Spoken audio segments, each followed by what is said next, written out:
technical things. If you want a private messenger in the chat, if you have any issues or having problems hearing or seeing, she'll be there to help you. And we beg your forgiveness if the broadband or the internet or video fails us. Hopefully, fingers crossed, everything works great and everyone is on some stable platforms today to be able to enjoy today's presentation.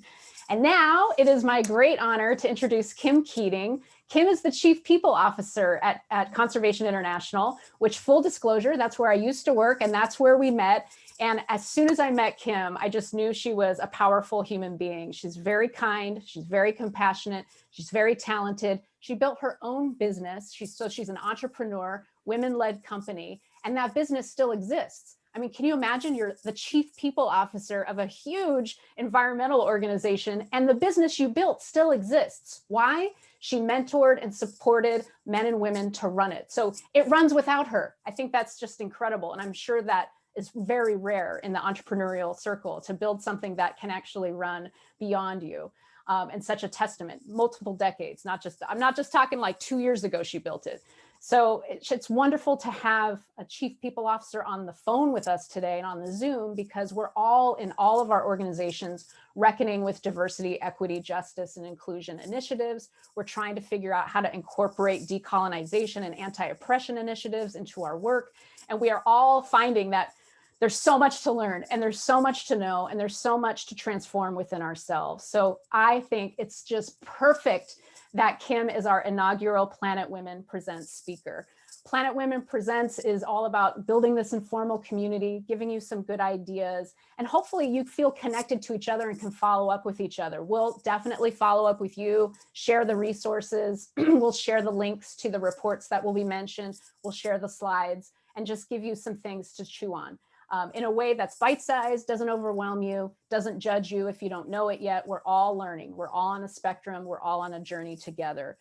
Before Kim was at CI, at Conservation International, she was the Chief Human Resources Officer at the YMCA in Central Maryland. So she's worked in different sectors. She's managed different teams, talent management, human resources, organizational development, benefits, the whole lot. We're really glad to have you here today, Kim. She's got an incredible resume, along with some others who are on the phone today who I know are also alums of Harvard's Graduate School of Business. And she got her undergraduate degree in finance from Southern Methodist University. A warm welcome and virtual clapping to you. Kim Keating, over to you. Thank you, Christine and Planet Women. I am so happy and proud to be your inaugural speaker for this new organization and for this exciting new speaker series. As Christine said, my name is Kim Keating, and I'm the Chief People Officer of Conservation International. Conservation International is a global environmental organization whose mission is to empower societies to care for nature, our global biodiversity, and to help secure the critical benefits that nature provides to all humanity. CI works in more than 40 countries across 4 continents. And as Christine said, this is where I had the pleasure of meeting and getting to know her. I am also a board member of Lean In, which is a nonprofit that was founded in 2015 by Sheryl Sandberg, who wrote a book to help women lean into their ambitions and to create a world of gender equality. So I'd like to go to the first slide. I can't quite see. Do we have, I want to make sure I can see the slides as they're up. Okay. Do we have? Great. Awesome. Can we go to the next slide? Okay, perfect. So Lean In is on the forefront of groundbreaking research, and in partnership with McKinsey & Company, which is a leading management consulting firm, Lean In has created the most comprehensive study on women in the workplace. Today's discussion is built on this research and the role that bias plays in organizations and how it holds us all back, particularly women of color. I'm passionate about this because as a woman of color, I have experienced bias and discrimination throughout all stages in my life. I grew up in North Little Rock, Arkansas, from a low-income background, and I hustled to stand out and got a full academic scholarship to Southern Methodist University, as Christine said. As a finance major, I was often the only person of color, definitely the only woman of color in my classroom. And so at an early age, I experienced what it was like not to be chosen for team projects or not to have access to years of test files that my classmates had who were in fraternities or sororities. But I hustled, and my first job out of college was as an analyst, a financial analyst at Wall Street, where gender and ethnic comments were the norm. But every one of these experiences strengthened me and resolved me to work harder to make a world that didn't have the same trajectory for other women of color. I have twin daughters who are seniors in high school, and I don't want them to experience what I experienced or any other young women who are on their way. So that's what I'm passionate about. That's why I do this work. And, that's what I'm hoping we can together collectively work to do, to provide an easier path for those who are coming behind us. So the data is very clear. The workplace is worse for Black women. In all of Lean In's research on the state of women at work, we see the same general patterns. Women are having a worse experience than men.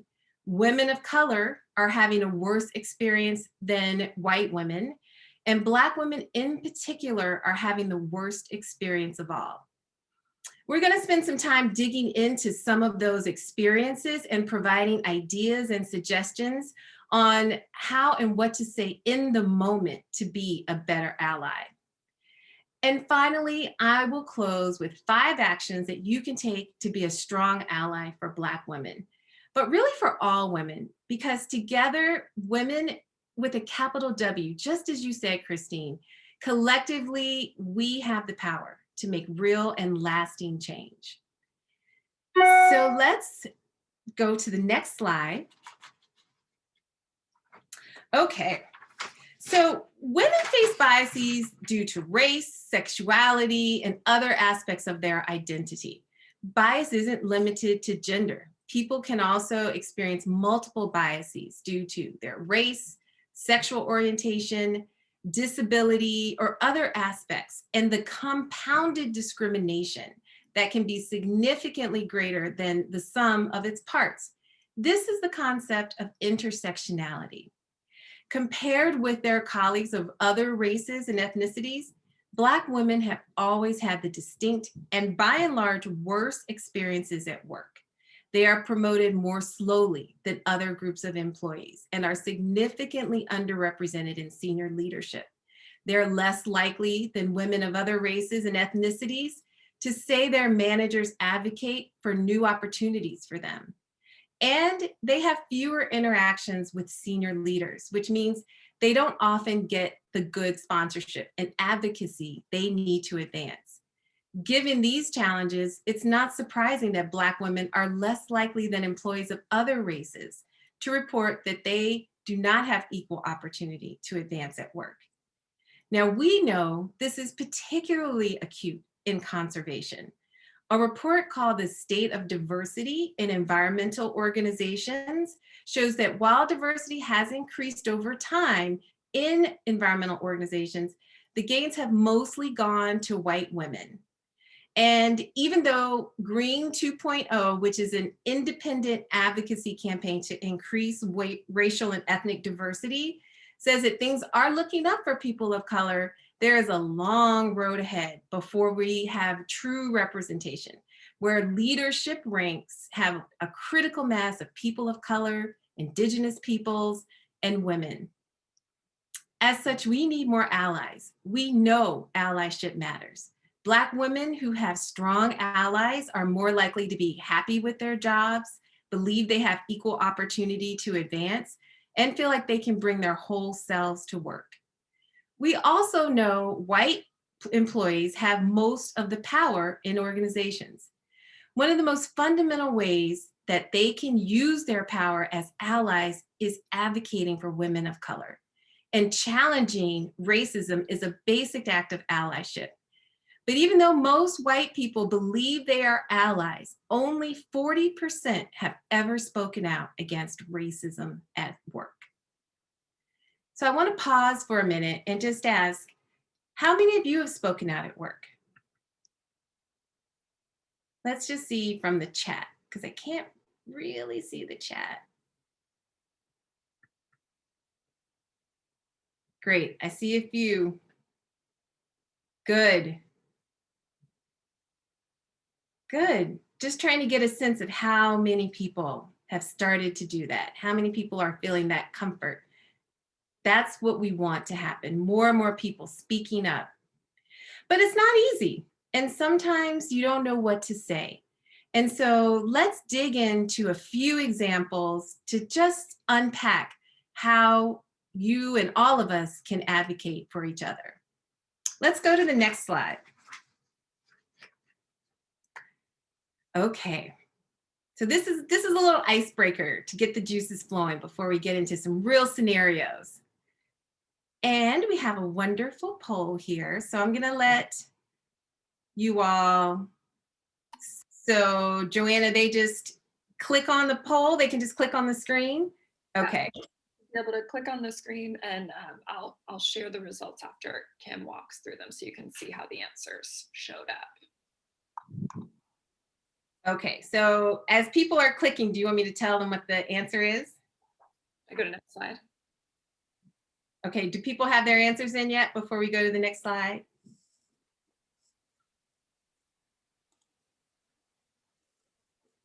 Tell me when. Looks like we're still getting some answers. Okay. Let's go. I think we can go. Next slide. There you go. Only 58 Black women are promoted, despite the fact that Black women ask for promotions at the same rate as men. And for every 100 men hired into manager roles, only 64 Black women are hired. That means that there are fewer Black women to promote at every subsequent level, and the representation gap keeps getting wider.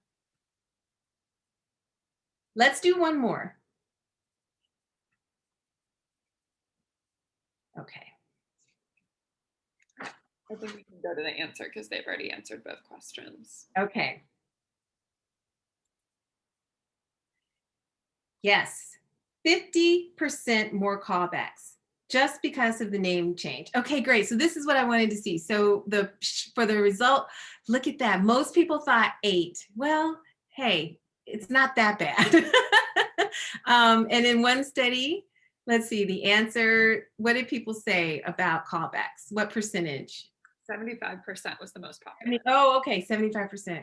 Look at that. Okay. All right. Well, so it's not as bad as you all think. So that's good news. All right. So we're going to go through a series of interactions with the time that we have. We're going to spend about 30 minutes. And I want to highlight that these are cards. They're called intersectional cards that are available to everyone at leanin.org as an output of the Women at Work study. There are mini cards, and the fundamental campaign is 50 ways to fight bias. These particular cards are intersectional cards, but there are other cards on many different categories for working parents, categories of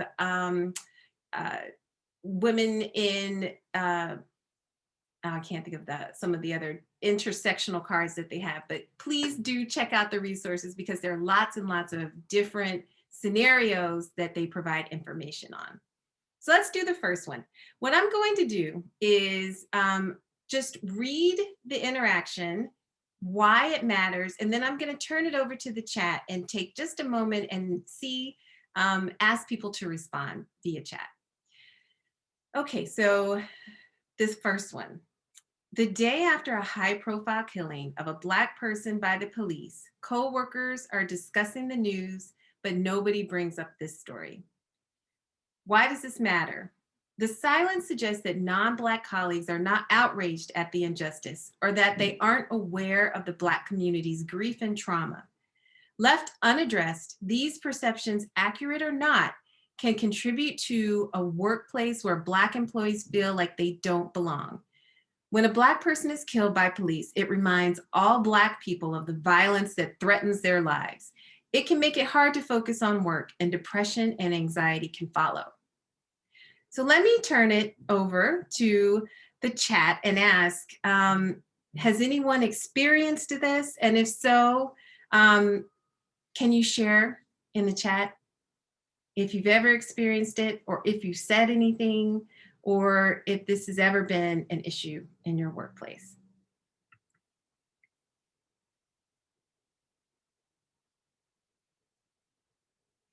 Just want to open it up.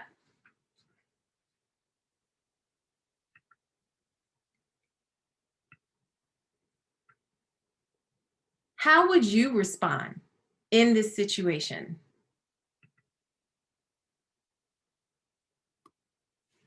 Anybody want to say, anyone in share? How did you respond?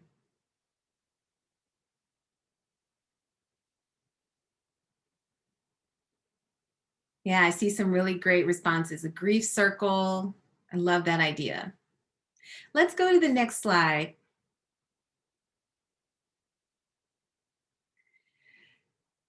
So the advice here, in the moment, say something. Mention the incident and how awful it was.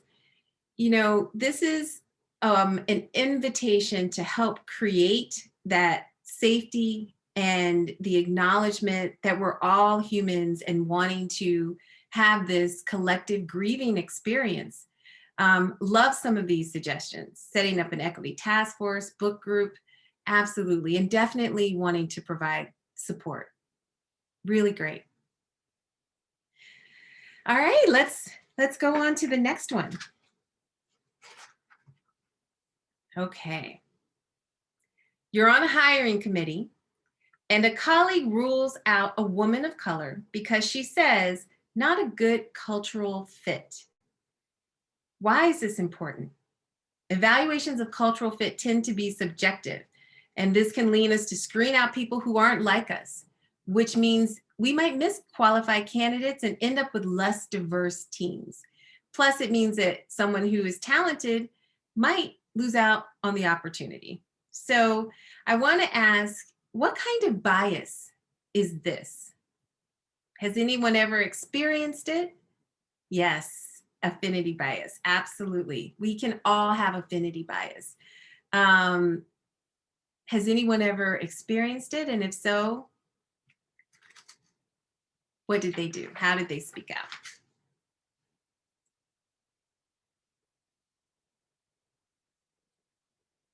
Any other comments?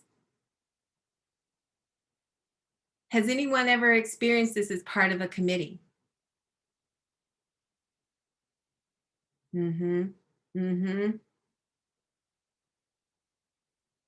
Yeah, sometimes you don't feel comfortable speaking out. That's a lot of what this, yes, asking to clarify. Absolutely.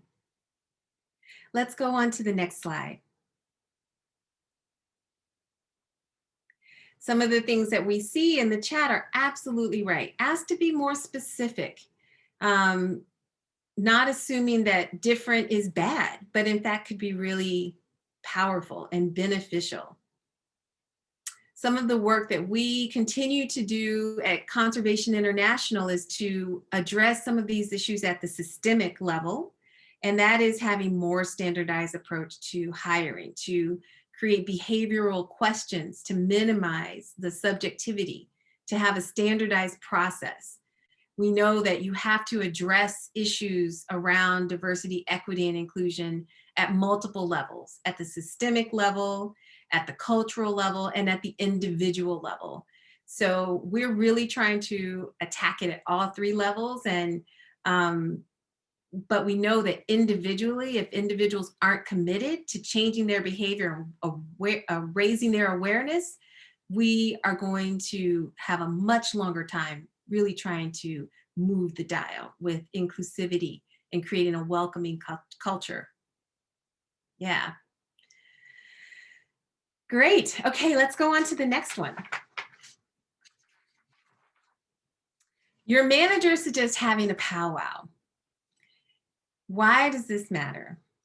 I shared this one because I am guilty of this bias, and this is really a microaggression. I used to say it all the time. Let's have a powwow. Come on, let's huddle and powwow. And it was actually my children who told me that that was offensive and that it wasn't appropriate to use. And I appreciated it so much. I really didn't know. But I share that because, you know, a lot of times we don't know what we don't know. And to be able to educate in a compassionate way is really what we all should strive to do with each other. Let's go to the next slide. Yeah, this is a great, I think the language here is really helpful. Just to say, you know, I just want to let you know that powwow really has meaning to Native Americans. It could be, you know, viewed, you know, offensively or whatever the language is. But I think this is a really good example of how to create that awareness in a non-threatening way. Yes, thank you, Kim. I see, absolutely. You might not know this is a great starter. Yeah, absolutely. So many things that I'm learning. So many areas that I wasn't aware of, that as I continue to do this work and educate myself, that I feel like I'm learning and becoming more sensitive around all kinds of areas every day. Let's go to the next one. Oh yeah, Rachel, I see this. I'm also trying to say not to stop saying guys. I appreciate you saying that. I have a sticky on my computer to say with guys with a big X on it. So I don't say, hey guys, trying to stop that. And I had to have a visual reminder. Let's do the next one. So this can happen in meetings. In a meeting, someone says to a Latina, I can see you're getting fired up, when she's been speaking firmly but calmly. Certainly, this is a comment that I have experienced as a Black woman, more around you seem angry, or, you know, another term, you seem emotional. Not helpful. And also another example of a microaggression. It's a interesting dynamic. We call it the likability penalty. Even if a woman may say or do exactly the same thing as a man, because if they're advocating for themselves, for example, and stepping out of stereotypical gender stereotypes, then they can be viewed as being more aggressive or less likable. And that's a tightrope that we have to walk as women, dealing with that likability penalty. Let's look at the next slide. Again, speaking up. Here in this example, it says, you know, this individual doesn't seem that way to me. I think she's making great points. Can you continue? Even something as small as that, you can imagine how affirming it will be to your colleague, and hopefully, once again, raise awareness of an individual who might say something like that. Yeah, this is great. Great comments. Aggressive, absolutely. Eccentric. Yeah. Okay, let's go on to one more example.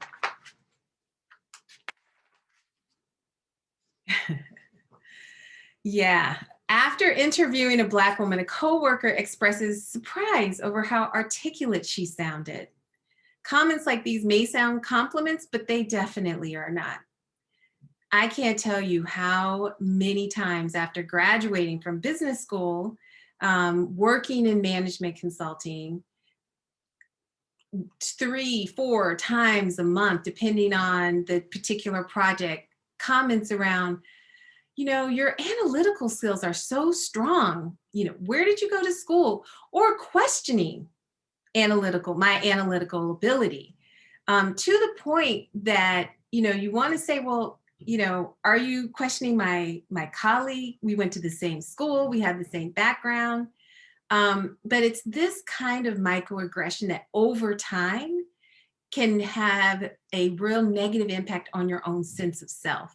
And so, I became so acutely aware of those types of microaggressions that you learn how to respond, but then you also, as I mentor young women, try to help them anticipate that this is likely what they're going to experience so that they don't personalize it, so that they don't allow it to become internalized. One of the great things about this research is that, for the first time, women who were often traumatized by being called, you're too bossy, you're too aggressive, and feeling like they needed to change their style, realizing that that's a common experience and that it has nothing to do with them. And so we started a campaign several years ago at Lean In called Ban Bossy, because that word is associated with negative connotations. Whereas in my family, with my daughters, and then I have a son, and so the twin girls and my son often might have a difference of opinion, and my son, would say, or want to say, girls, you're just so you have such great leadership skills. And so, I'm trying to change that framing. We know from research that in middle school, girls want to be more popular than to be viewed as competent. And it's those nuances and that language that can have that impact. So we want to ban it. We want to stop it in its tracks, especially for those young women who are coming up. Let's go to the next card.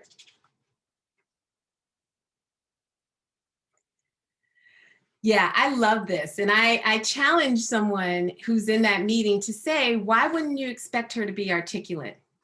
And I'd be curious if anyone, I'm looking at some of the comments. Absolutely. And, as I have matured in my career, things that I experienced early on, I didn't have the confidence or the courage to address, but certainly now.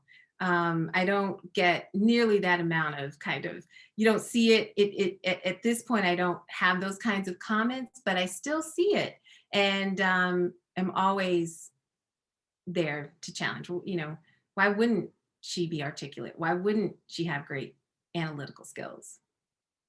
But you got to be careful, because you want to educate. You want to bring us together.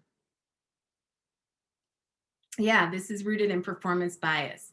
This is a really important one. And I think this is a great card because it actually is applicable to women of all races and ethnicities.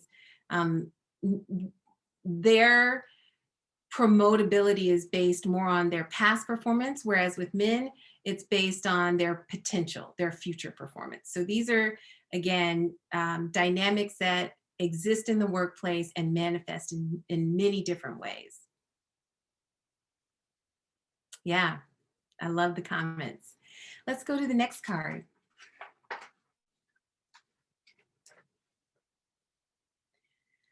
When reviewing candidates for promotion to a senior role, a member of the committee comments that an Asian woman doesn't seem like a leader.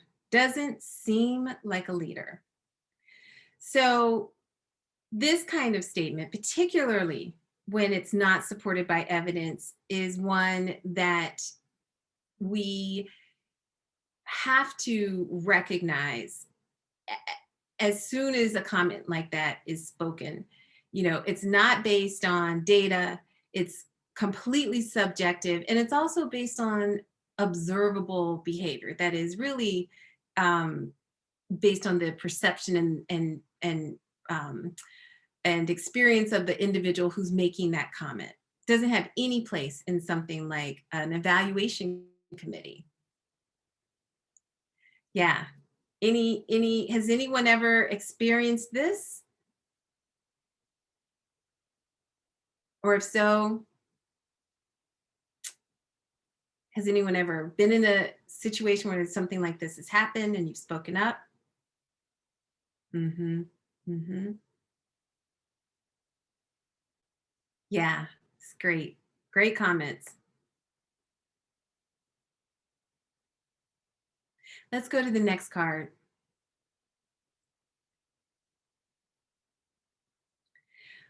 One of the things I really like about this tool is that it gives you the language to try and address questions like this. What leadership traits do you think she's missing? It's that specificity that if you push a bit can help reveal, oh, wait a minute, I don't know. It's just a feeling, or, it's just a perception.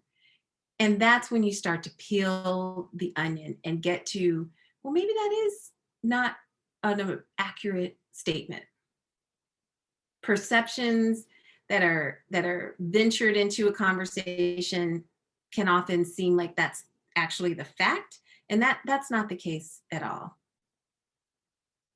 Again, that's where it goes back to the systems that an organization needs to have to try to mitigate um, these types of biases by having that committee and not relying on just one individual to make decisions. Hopefully someone will be able to raise that awareness in the discussion. But again, going back to my earlier comment, when we begin to have a critical mass of women of color in leadership roles, you'll see more and more awareness and more commentary that eliminates these kinds of comments. We'll just have more people of diversity sitting around the table. Let's go to the next card. Okay. We have time for just a few more. A colleague comments to you that another coworker only got the promotion because she's a Black woman. I want to just pause here and see if others want to weigh in on the chat. Has this ever been something you've either experienced or that you have personally, or that you've heard someone experience? Yes, Nicole, you got that promotion because you're a Black woman, or you got into school, or you got the job. It's a real issue. And the data in the report does speak specifically to this dynamic being one of the reasons why Black women struggle often in organizations. Yeah. Right, it reinforces the damaging stereotype. Absolutely. Let's go to the next slide.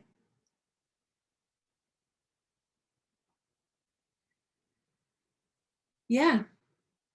What makes you say that? And even if you wanted to be a little bit more aggressive, you could say, why would you say that? Absolutely rooted in performance bias, attribution bias. I feel like this comment was much more common even a year ago. I think people's awareness has been elevated since May 25th. But this belief and undercurrent is still very much alive in most organizations and schools and institutions. Okay, let's go to, I think we have time for two more, and then I want to spend some time on the last slide around some tangible action items, and then we'll have time for some questions. Okay, a Native American colleague says in a team meeting that she didn't celebrate Thanksgiving. Another colleague replies, "That's not very American of you." For many people, Thanksgiving represents joy, gratitude, and coming together as a family, but not for Native Americans. this is also, there are a number of examples of other holidays that do not represent joy. And, we have to try and educate ourselves and certainly be mindful and respectful and least of all judgmental. Let's go to the next card. Yeah. And this is another, I like what it says here, what to do, because it really does put the person on the defense of having to explain themselves, which can be exhausting. And so jumping in on your coworker's behalf, really, really great suggestion. And to explain why this is so important and why it matters. Really, really powerful. Again, starting with, you might not know this, 4th of July, Frederick Douglass, absolutely. Columbus Day. Some in Washington, D.C., they've changed it to Indigenous Peoples Day. Still, that day has a lot of negative connotation in the US. Mm-hmm. All right, let's do one more. Oh, no, wait, okay, this I think will be our last card, and then we'll skip to the last slide with the 5 action items. Okay, in a meeting about hiring for a senior role that requires travel, someone questions whether a Latina would want to be away from her family that much.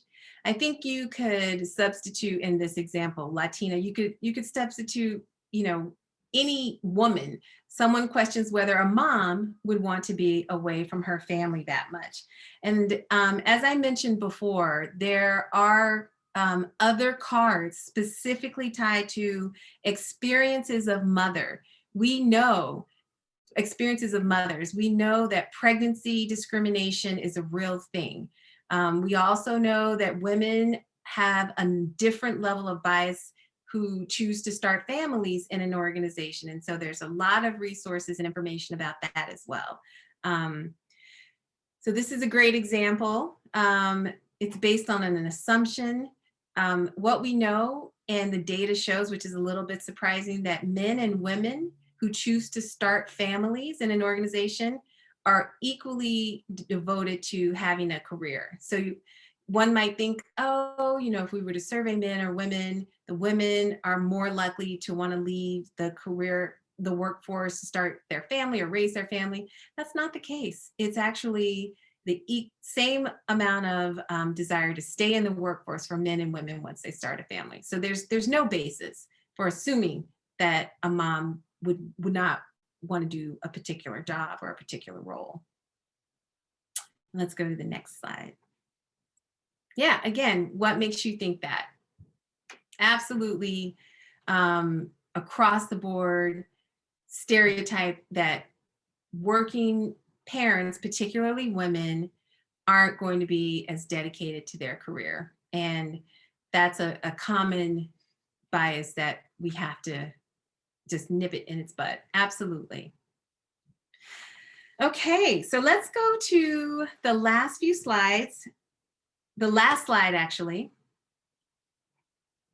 Let's keep going. Okay, we only had one more, but I think we're out of time. Let's dive into these 5 ways to be a better ally. Number 1, speak up for someone in the moment. To be an ally, speak up for yourself, speak up for others who perhaps don't have the power to do so, in your workplace, in your families, and in your communities. Actively listen to personal stories of women of color about bias and mistreatment. There's so much out there to help give a window into the world of women of color. There are articles, there's all kinds of videos and TV shows, movies, documentaries, but just listening to your colleagues, asking them, how did you feel? What was your journey? Tell me about your experience. That can be a tremendous source of comfort to your colleagues of color. Acknowledge women of color for their ideas, to publicly do so. to publicly take a stand to support racial equality in all elements of your work, and to mentor or sponsor one or more women or girls of color. If there are women of color in your organization that you can mentor or sponsor, or if not, if you're a junior person in your organization, mentor or sponsor a girl of color in high school or middle school. There's so many programs that can help facilitate that. All of these efforts collectively will help women of color progress, have more fruitful career tracks, and ultimately help us all together. So I think that's the last slide. I want to ask everyone as a takeaway to just take a moment and ask yourselves one action to address bias against women in the workplace. What would that one action be that you will do now as a result of our time together? Write it down, put it in the chat, and let's open it up for some questions. That was amazing. Thank you so much for sharing the wisdom from Lean In. I'm so glad you're on the board there at that organization. They have so many resources, and it's so accessible, easy to navigate the site, to download these flashcards or to upload a presentation that you can literally just show to your team and walk through in the way that Kim just did. Anyone can do it. You don't have to be an expert. You can walk through and have a discussion. Kim, thank you for sharing your gifts with the world and for being our inaugural Planet Women Present speaker. I'd like to go to some questions, and the first one is something I've wondered too. So don't you love those delicious questions where, ooh, I've been thinking the same thing. I just couldn't quite articulate it and put it together so beautifully. But the question is, we've heard from friends who are people of color say that it's just a bit irritating, annoying right now to all of a sudden be bringing up news stories specifically to them, or them feeling like they've been singled out. Like, how are you? Like, we know something bad's happening to your people, or asking to pick their brain as an expert because they represent a specific group, or we suspect that they might identify with that social group, when in reality, the underlying issue is a constant source of worry. So how do we avoid this dynamic and be sensitive to our friends and colleagues, and maybe even strangers who are women and people of color? How do we know where that line is? Any suggestions on that, Kim? Sure. Well, I think the first step is to be very clear about your intention and your desire to seek knowledge and to better understand. I think if you approach a conversation with that up front, it helps people understand where you're coming from. I also think it's important to be mindful of your relationship with the individual. If it's a close coworker, then you might have more comfort in just having some real talk. If it's someone who is a stranger, that would require much more judicious approach in how you ask the question. And you don't want to certainly ask anything that's too personal, but if you do, or when you do, it's okay to make a mistake. And I emphasize that because I think it's better to err in talking about it too much and then to be worried about being offensive and not asking or raising the question. I've made mistakes. Others have made errors just in conversations with colleagues. And it's better to just say, hey, you may not know. And that person will take that information and go forward. And it's okay. We have to be forgiving, all of us, of each other. Fantastic.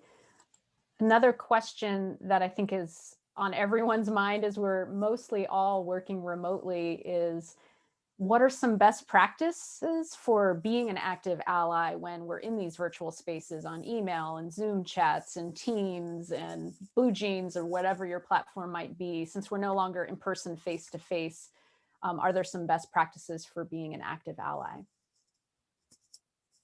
Well, I think that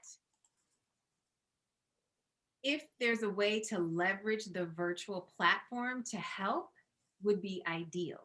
And so now we can bring individuals together in a way that we couldn't before necessarily without having, now virtual allows us to have much more access and greater connectivity. I think that if you want to be an active ally, you could use the virtual platform to throw out an article and engage in a conversation within your team or within your community, or just your organization. But you could just start with your team of 3 or 4. Hey, I read this article. I'm sending it to all you guys. I'd love to sending it to all you folks, and would love to engage with you. Or if you're talking about how do you facilitate in a way that can be more culturally sensitive in a virtual platform, I think that, creating a norm where people can be themselves. I think it's fascinating that in California there's legislation that protects African American women for their hairstyles, for example. And so that's a great example of letting people know, hey, if you want to roll up with an afro, if you want to roll up with braids, with locks, or with your hair pulled up in a bun, just come as you are. And, that's a way to embrace individuality as well. Great question. Thanks, Kim.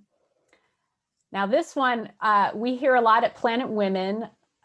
How can we shift the onus from women and women of color who are experiencing this to the others? So how is this learning being shared with male managers, white male managers, bosses, colleagues who aren't experiencing this? It seems to sometimes sit on our shoulders. How do we help them learn? It's a great question. And at Lean In, we have tried to focus on getting our brothers to join us in the movement and to sit in and help us lean in as well. So there are resources for how to engage leaders and men on this topic. And it's really a lot of the same for those who are in positions of power to challenge them to hold themselves and their organizations accountable for increasing not just diversity in numbers, but inclusivity, asking them to mentor, asking them to take a look at their statistics and their data. And it starts on so many levels. It starts with our husbands and asking them and making sure, which we know is not the case, that they're doing 50% of the work at home, and really being partners across the board. So we got to get them on board. They're coming along, trying to do mine best with my son. But you're absolutely right. Thank you, Kim. Do you have any advice for white managers who have Black employees on their team, or specifically this week, Asian American employees on their team? How do we acknowledge and support them in authentic allyship? What are some things that are good to say and not good to say? What are some examples of some do's and don'ts in this very real, very tangible situation this week? Yeah. And actually, just one more thing on the last question. Another way to get men and all people to engage is have these sessions with the collective audience, not just women, but bringing men into these conversations as well. If you host something like this, try to have a mixed audience. But going to the question now, how can you offer that support? And I think, Christine, what you're talking about, your question is really how do you offer that support and connect on an individual basis? I would say that now is not the time to try to start building that relationship.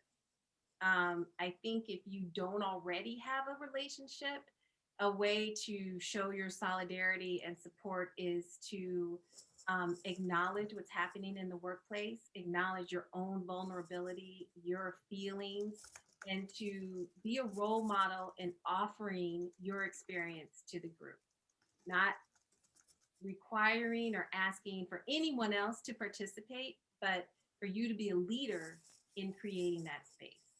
I think if you do have a relationship already with your colleagues, to approach them on a one-on-one basis and just say, hey, I'm just checking in. Hey, I just want to understand if there's anything I can do to help support you. And to approach it in a way that is offering your support and your comfort and acknowledgement um, would be very helpful, in my opinion. But I'd love for others in the chat to share.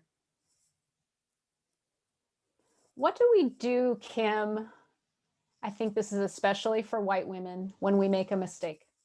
We said the thing that we said powwow, or we said, gosh, she's so articulate. What do we do? And how do we, yeah, what do we say? Yeah, Christine. I mean, it's for all of us. Not, I mean, for white women, Black women, Asian women, for all people, because we all make mistakes. We will. And if we don't, then we're not trying enough. We're not getting our hands dirty. I think it's important to apologize and to be really clear about the intention and to own it and affirm to not make the same mistake twice. Thank you for educating me. I've now learned something and I won't do that again. And then to forgive yourself. We're all going to do it. So it's not a matter of if, it's a matter of when. And I think that's such an important point as we consider healing and restoring the earth and getting back to work and building our society back, is that making mistakes is a good sign in some ways, that you're actually putting yourself out there and being vulnerable and trying. And you're not going to make everyone happy by apologizing. You're probably not going to make everyone happy by acknowledging their pain or asking if they need help. You could hit the wrong note sometimes, and you just have to say, I have compassion, I'm sitting with them and I'm here for them, and they don't want me, and that's okay too. Yes, Christine. And I'll give just a really quick example. There's a wonderful woman on my team who works in our Hawaii program. And she is an incredibly culturally sensitive individual and is committed to equality. And in one of her sessions, she opened it up by asking for everyone to talk about the origin and the meaning of their name, which in her culture is a really big deal and very important. There were others in the group, a woman, an African-American woman, who was offended by that question because she said, I don't know what my history is because I'm the descendant of slaves. And, this question really puts me off in trying to connect with the group. And my colleague, as you can imagine, was mortified and really labored over this and came to talk to me about it. And I said, the fact that you just even had that reaction is so much farther ahead than so many people. And the fact that you now have this information, you've learned from it, good for you. Good for you for even having that awareness. I think many people would have experienced that and not given it another thought, but she did, and that's what we're talking about. Well, everyone, we are almost at the top of the hour. I want to thank everyone for joining us today and for learning together in a safe space where we're non-judging. We really just want the information out there to start transforming our communities, but it starts with ourselves and the people that you live with and the community where you live. We're all in our bubbles still trying to heal and move forward. We want a world where we can be ourselves, we can collaborate, we can put forward a new leadership paradigm.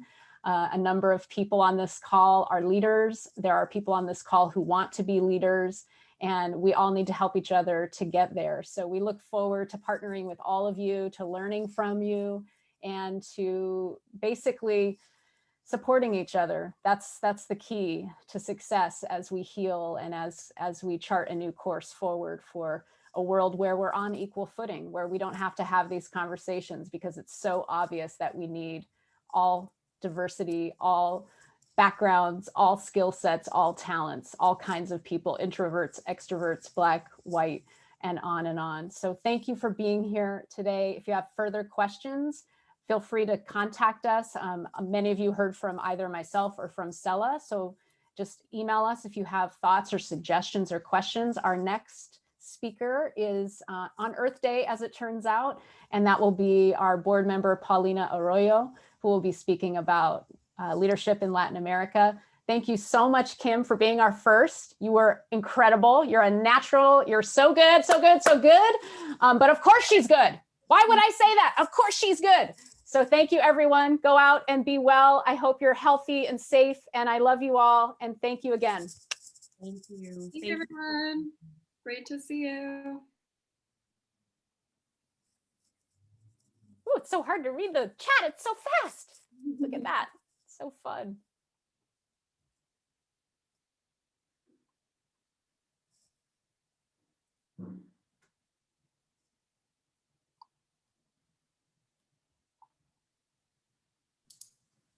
Yay, team! Yay! I'm still reading all these like little comments. I'm like, ooh. Lots of thank yous. Oh, Great session. Thank you. it Thank went you. so Look, fast, didn't it? it did. You're like, whoo. And great questions. Oh, that was so wonderful.